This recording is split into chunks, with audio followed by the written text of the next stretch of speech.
Davy Mooney, a celebrated jazz guitarist and associate professor of jazz studies at the University of North Texas, has built a distinguished career as a performer, recording artist, and educator. With 6 albums as a leader, including his latest release, The Word, which comes out January of 2025. Davy's artistry has captivated audiences worldwide, from Japan to Brazil. A PhD graduate from NYU and Thelonious Monk Institute alumnus, he combines his deep academic insight with rich performance experiences alongside jazz legends like Herbie Hancock and Wayne Shorter. So, David, good to see you. Thanks so much for doing this. My pleasure. Nice to see you and talk to you. Yeah, absolutely. So, as a fellow guitar player, I kind of want to start the conversation with talking about something I observe about you're playing. It's wonderful to watch you play. It has this almost sort of effortless, relaxed quality, but there's also so much joy behind it as well. Uh-huh. As jazz musicians, when we're improvising, we don't want to sound like, oh, we're forcing this out, and we want to sound like what we're playing is natural. Is this something that you've thought about when you developed your voice, or is it something that just kind of happened naturally? Can you talk about that for a little bit? I mean, it's definitely something I've worked on for many years. And the way you just phrased the question there, it makes me think that maybe like at the beginning, I kind of had that, but as we go through the years and the process and get chewed up and spit out by, I mean, it's a hard road that we're on as jazz guitarists, jazz musicians, and the music can get so difficult sometimes. There's so many like obstacles and challenges to be bested. It's definitely hard to maintain that, like you said, the joy and the relaxed kind of natural connection that I think I see. I think I started with that. I think that's the sound and the sort of vibe feel I always admired in jazz musicians, but it can be hard to maintain that when you're trying to like you got mixed meters and it's really fast and you're just trying to survive. I think that in the last few years, I mean, part of it's kind of funny since I've been teaching here like full time, and it's very much a full time job here at UNT. I actually play way more jazz and modern jazz than I did when I was like performing like pretty much full time, and the teaching was the side thing, which is funny because you had to do so many gigs just to make money. I had to take everything I could, whether in New York or New Orleans and now I just, I teach the modern jazz guitar thing all day. And it's given me, I think, a lot more time to think about, what I'm about fundamentally as a player. And yeah, I've kind of, like I said, just in the last few years, it's been, I've noticed that I think part of it too is just I don't care anymore about like about trying to do the things that at this point it's more like I know what I can do. I know what my strengths are. I mean, I'm 44 years old, and some things I'm really good at, other things I'm not, and I've just kind of accepted that, and I don't try to, you know, there's a technical thing that I'm good at and a technical thing I'm not. You know what I mean? Like I've sort of found what I works for love me. hearing. Yeah, no, I love hearing you talk about this. Because when I watch videos of you playing, it just seems like it's just coming out. You're letting Hmm. the music come through you, and you're almost saying as if that comes from the letting go of caring so much about what you're doing and let the music flow. But I guess But of how do you get course, to that point though? Is it just like something you have to tell yourself, like I need to just enjoy this more? oh man, it's funny because it sounds like that, but so much thought goes into it, so many years of practice, so many yeah, it's almost like an illusion maybe of making it the more you've worked at it, the more effortless it can sound. So I think some of it too is just a question of that thing like when I was coming up, the old cats would always be like, "Take your time," and I used to hate that. They would always say that and start playing. And now I think I know how to take my time a little bit. I know how to just in a mundane sort of like technical way. I know how to organize what I'm trying to play better. I'm better at phrasing. I'm better at just like I remember I told some students at some point that back when I used to listen to how I sounded, I don't know, 10 years ago or 15 years ago, I would feel like I liked it, but I wish I could go in and erase like a certain percentage. Like if I could go in to Pro Tools and just chop it up a little bit, like, man, I wish I had stopped here. And that was kind of the feeling I had, that I was overdoing, like guitar players overplaying. And really it's just a question of like organizing the material. And then, so that's one side of it. And then I've always been like kind of a like sing-songy kind of in my compositions and my playing. That's something that I really like. I like that about part of the reason I got so deep into the early '60s Joe Pass stuff, is for that quality he has of like cantabile, kind of like it's like a vocal thing when he's playing, especially on ballads and stuff like that.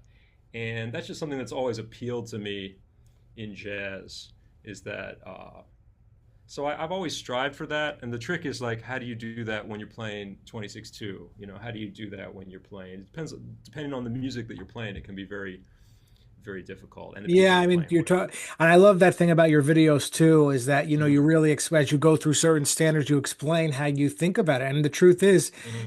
we have to think about these, the Uh-huh. certain things that work to get from point A to point B. So when I watch you explaining it, how you do it, like to the camera, is that how you kind of think about it? Like if you're working it out by yourself, or is it a little different? Yeah, I mean, those videos, I really enjoy doing them. They've been a lot of fun. And it's funny that you say that, because I feel like, I don't get a ton of comments, but I feel like I get two categories of comments. One is like what you just said, people like it. Another one is like, this is good, but I wish you wouldn't talk so much. I wish you'd skip like the first 5 or 6 minutes. I'm kind of like explaining my history with these songs, because they don't just like, I'm not sight reading them. I've played these tunes since, in my case, like a lot of them since I was 14, 15 years old, or even earlier. So I have like deep, profound relationships with these tunes, and I've played them in all times of my life, and I've thought about how to play over them for sometimes 30 years. So that's a lot of time, especially if and I've been at it for that long, like full time, Unquestionably. obsessively, like jazz musicians, just kind of like living and dying by these songs. So yeah, when I talk in the camera, it's similar to, I try to make it. I mean, what I enjoy about it is no one edits me. I can just, it's my thing. So that's kind of how I think. It's pretty genuine, how I think about the songs. And also, I really enjoy doing those videos. It kind of keeps me, especially, the part where I play on it.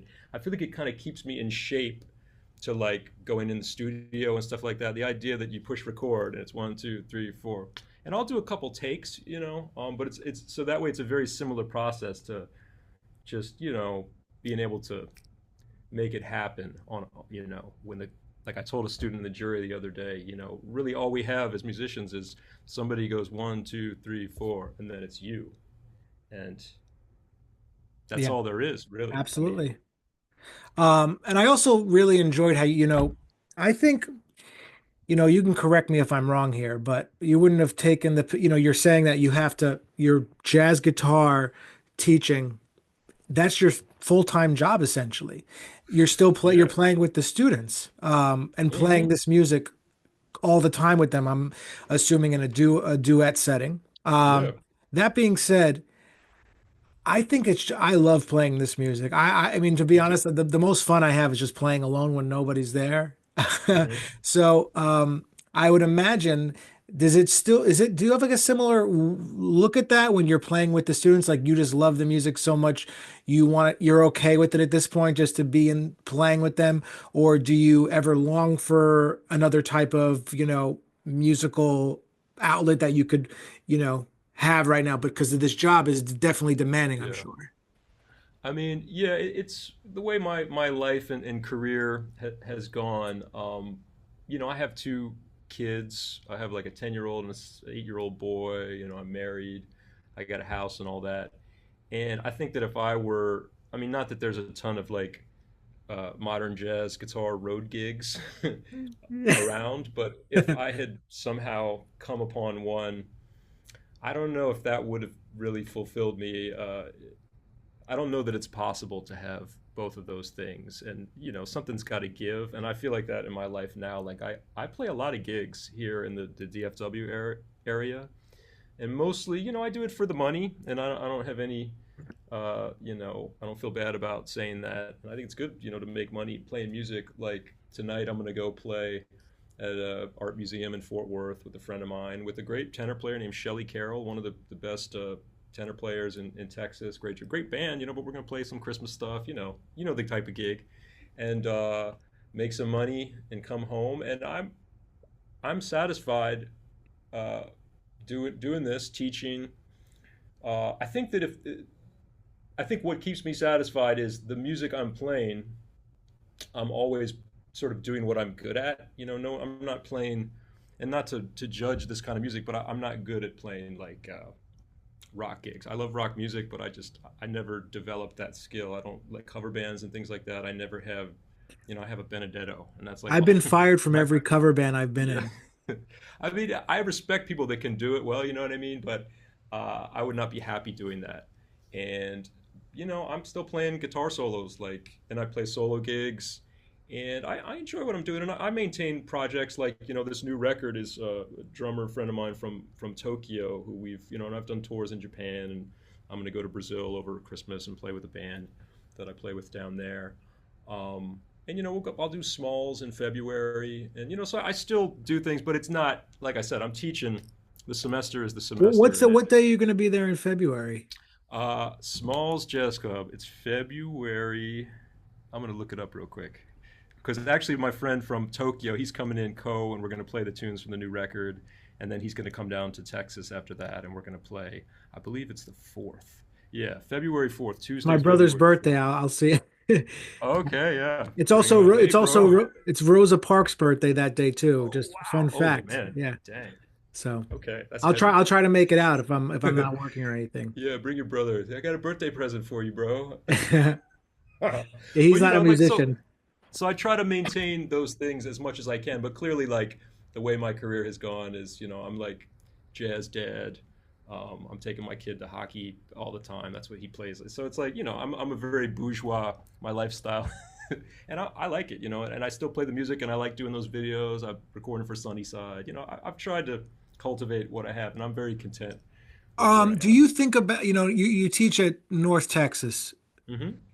Do you think about its vast history and high status in the jazz world when you're there? Is it something that comes into your thoughts when you go there? Because does it make you think like I have to? This is like one of the great universities. I need to set the bar high. Well, yeah, and I'm part of that history because I did my undergrad here, like 98 to 2001, and I took over for, my teacher Fred Hamilton, who retired. So I'm actually only the third guitar teacher they've ever had here because they had Oh Jack wow, Peterson, Jack who's Peterson, right? yeah, he's retired in Florida. He's still, playing, and I don't think he's teaching anymore. And then Fred Hamilton took over, and Fred's retired. He lives like around the corner, and me.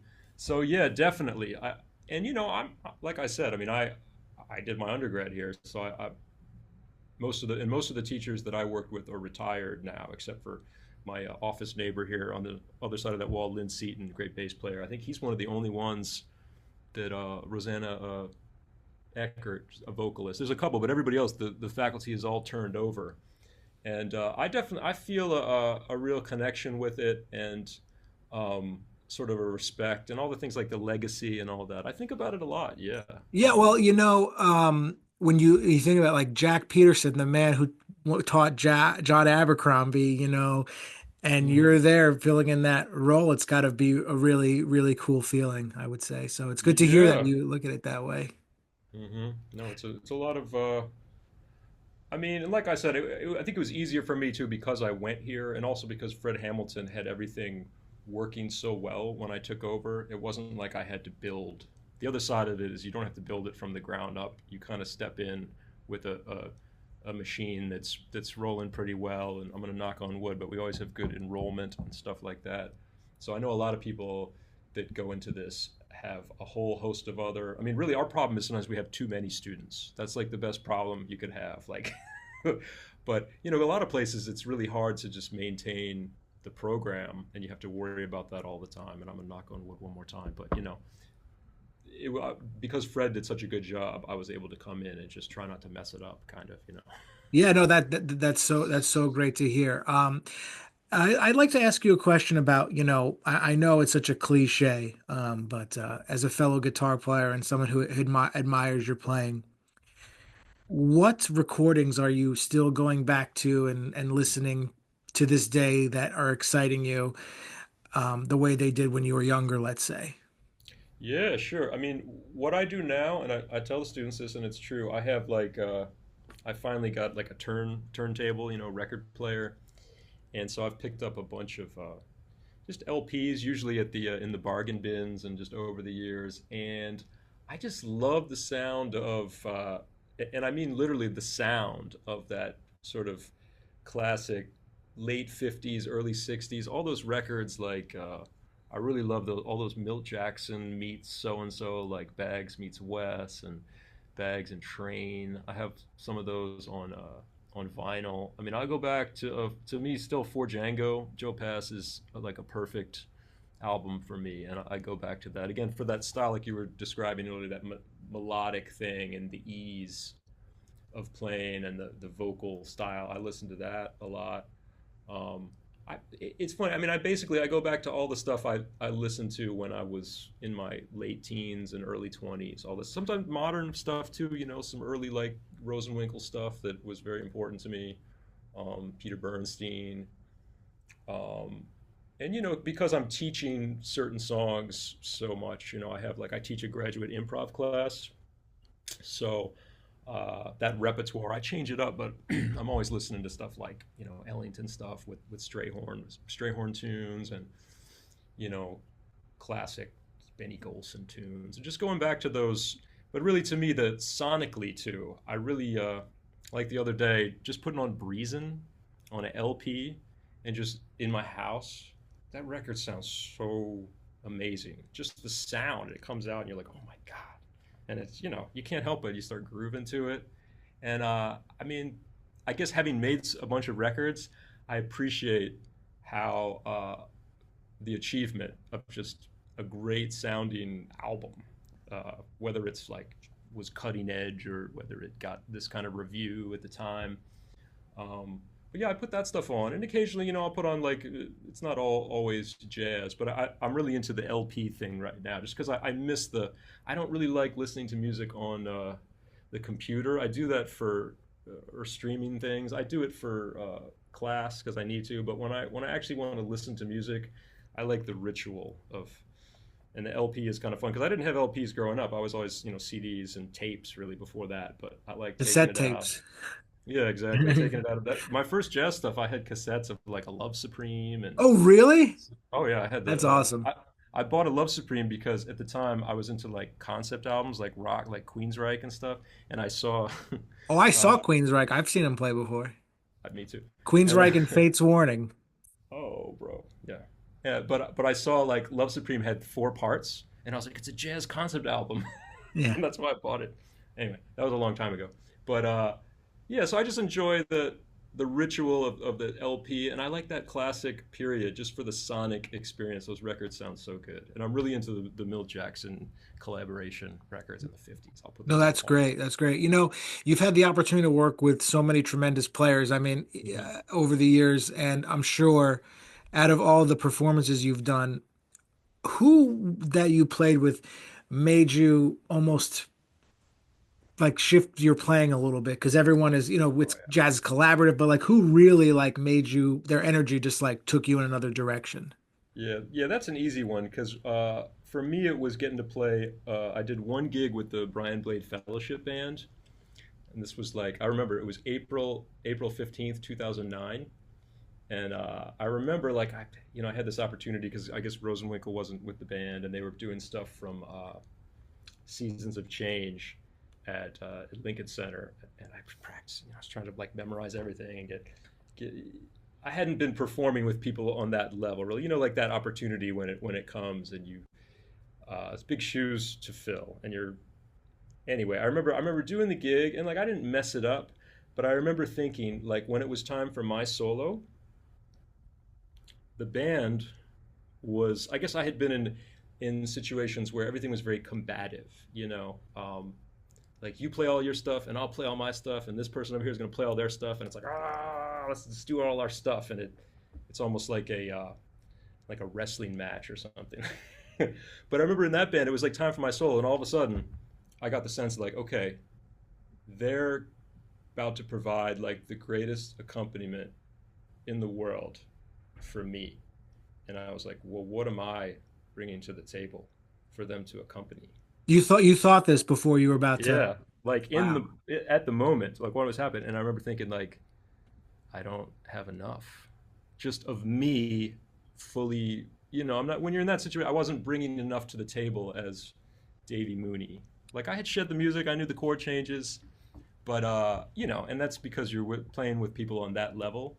Do you I think was it's because like, you admired Kurt Rosenwinkel? Maybe that was part, might have been part of it too, a little bit. I You're just like, don't think I was like 29. I don't think I had enough confidence or enough just concept together. And like part of what I was saying earlier, like that not caring, like this is what I'm about. This is what I'm going to sound like. And it was 15 something years ago, or I think that, in a certain sense, I was kind of like precocious, but I also feel like I'm a late bloomer in that sense of just getting to just be like, this is what I'm about, and I'm not going to try to do this and do that. yeah, And not caring is like a totally other animal in itself. yeah. It's. Like I said, like I don't think I messed up the gig, but when you're up there with the best, some of the best players in the world of all time, you kind Definitely. of like you realize what you need to bring to the table, and it's not about the chops you need to bring or this or that. It's like what do you have? They're going to elevate with their amazing musicality what you do, so you better come with something that's worthy of that elevation. And so from that day forth, I started thinking more about that, and that kind of became the goal. Was like I really have to. You don't want to think about, okay, well, I played this gig with this person, and they're gonna get lost in the form here, or this person's gonna play too loud, and so whatever, I don't care. I'll just get through the gig, or da da da. I gotta be thinking like, okay, what if I'm on stage with these people again, and everything that they bring is going to be perfect and in the sense like supportive and will elevate what I do. You know what I mean? Rather than thinking like, all right, this is going to be a piece No, of but I love garbage. how honest you're being about it because I think that's what we need in this Well, field. well, yeah. When you're on when you're on stage in that situation, you better be honest because, like I said, it's that one, two, three, four spotlights on you, and like, what are you bringing to the table? And there's no, sometimes in jazz when we play with our friends and we play with students, it's that question of like, okay, what's messed up? What do we have to fix? What's wrong? And you sort of get in that mentality, or you're in a situation playing with a band where you're like, man, this dude like. But then maybe you should think about what if everything is ideal? Because sometimes it is. What are you bringing to the table? So Yeah. that was very that helped me kind of. And again, it's not like the next day I was like, okay, got this. Now it'll be perfect next time. But that sort of became the goal for me when every time I play, think about it that way. Yeah, and you're talking about finding your own voice, which is Uh-huh. something every jazz musician they want to do. I would imagine it's even more confusing now in 2024 with all the material that's out there, X, Y, and Z, and all the stuff you can get like that. Um, Yeah, I don't know how anybody does it. Although, I've kind of written about this, have some books because I definitely wrestle with it because I teach an improv class, and just the contradiction, right? Of you want to sound like yourself, but I mean, you kind of sound like yourself at the beginning, but then there are these annoying things called chord changes, where you have to yeah. sound like yourself in a context where the only way you're going to be able to play a certain song is by checking out what someone else did. So there's no way around that too. So you have to copy other people and sound like yourself. And Yeah, how I think finding your voice is like that we could do another podcast in the future about that if yeah, you hard. want to. But even that being said, can we talk a little bit about some of the things that were vital for you in terms of finding your own voice? Like maybe just like some little small ideas. Like for me, I think like if I try to think about like I have to like write my own stuff down, like my own Mm, lines, like my own okay. 4 bar phrases, 8 bar phrases on a piece of paper and make them go up and go down, like Okay. Yeah, I mean, it's a little mysterious, and I'll say this, some of it. It's a funny story. Like when I first came here as an undergrad in like 1998, I'm from New Orleans, and I studied and really modeled myself after a guitar player named Steve Mazikowski, who some people know and some people don't know. And he recorded Blue Note in the '90s, and but he taught at the University of New Orleans. So I came with like a really, really clear, like in New Orleans, people would be like, he sounds like Mazikowski. That's like the young Mazikowski wannabe. But at UNC, seriously, in New Orleans, they would, and in UNC, people were like, wow, I've never heard anything like that. Oh wow. And then one time I remember a friend of mine came into my dorm room, and I was listening to this Mazikowski CD, and he was like, wait a second, because he'd never heard it before. Because nowadays everything is out there, and so you can't even. I mean, even if you wanted to try to do this, like find somebody that no one's heard and copy that, so you sounded like yourself, or you sounded like something they'd never heard before. I don't think that was possible.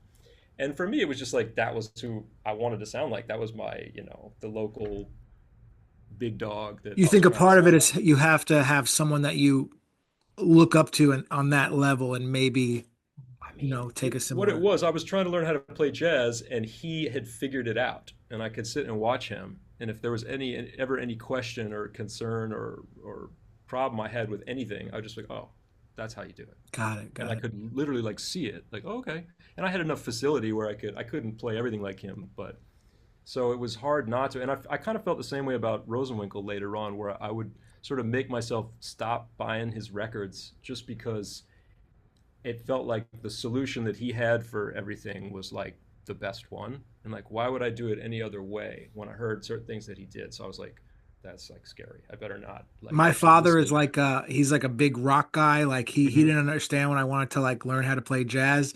And then Hmm. like I took him to see Kurt Rosenwinkel when I was a teenager. And then like I think his like was just like, okay, this is not what I thought it was gonna be. So, Yeah, when no, he it's said amazing, and it is dangerous in a certain way too, because it's hard not to just be like that. Yes, that's. I yeah, mean, I think it was the same thing with Charlie Parker. Not to like, but I mean, how could you play if you were a saxophone player or a jazz player after that came out? How could you be like, all right, that's cool, but I'm gonna keep doing this? Like certain people are trained. A lot of instrumentalists. I mean, I think for piano players like Meldau and Keith Jarrett and maybe certain Herbie. It's like, how do you not have that influence you. Although the your own sound thing, I remember having a conversation with John Ellis, who I play with a lot, a tenor player, and he had a funny take on it. He was like, "It's really easy to come up with a new sound. You just take two people that no one's ever combined before, and you combine them together." oh, So, in a certain extent, to a certain degree, maybe the Rosenmigel thing is like, I don't know, Alan Holdsworth and Bud Powell. Like if you put, I don't know, or something like that, like a really deep bebop thing with some chops from the metal realm, and no one had ever done that particular combination, and so then it sounds unique, mixed with like great composition. Really, I think sure. No, that's a really helps too. interesting point to think about it that way. And this is such a fun conversation. It's Yeah. this is a fun conversation to have with you. Where can everybody find you in terms of website and stuff? Do you want anything you want to share with Yeah. us? Yeah, I don't have a website. I used to have one, but it just got to be too much to maintain, like the davymooney.com type thing. But I'm on, YouTube is Davy Mooney Music. I have a lot of videos and stuff of me playing. Sunnyside Records. I actually have all my Sunnyside stuff. They have like a Bandcamp page for each artist that they do. So I have like Davy Mooney Bandcamp, whatever it is, Bandcamp dot, and it's got all the records. The new one's available for pre-order, and you can listen to a tune. Um, I got Instagram and Facebook. I don't mess with Facebook that much. I share my Instagram stuff to Facebook, and that's about it. I don't do TikTok. Don't I'm waste not your on. time. It's really I'm not. not on Twitter too much. I had to draw the line somewhere, because they keep me pretty busy over here, and I have to update everything. So I did you know, I actually a couple weeks ago I thought about getting the website going, and I started for about like half an hour, and I just didn't. There's only so much energy, and I was like, what's the point? Because when people go on, I'm very easy to find. Davy Yeah, Mooney there's Music. 24 hours in a day. You got to allocate your time the If way you it should Google be. my name, Davy Mooney Jazz Guitar, it's all gonna. It should come up pretty quickly. And the books, Mel Bay, I have a couple books. Oh, I'm working on sorry. a new one. What were you saying? Sorry about that. No, I was saying I have like my little merchandise stand up here, all my stuff. So I have a couple books from Mel Bay. So, you can find that stuff at melbay.com or Amazon.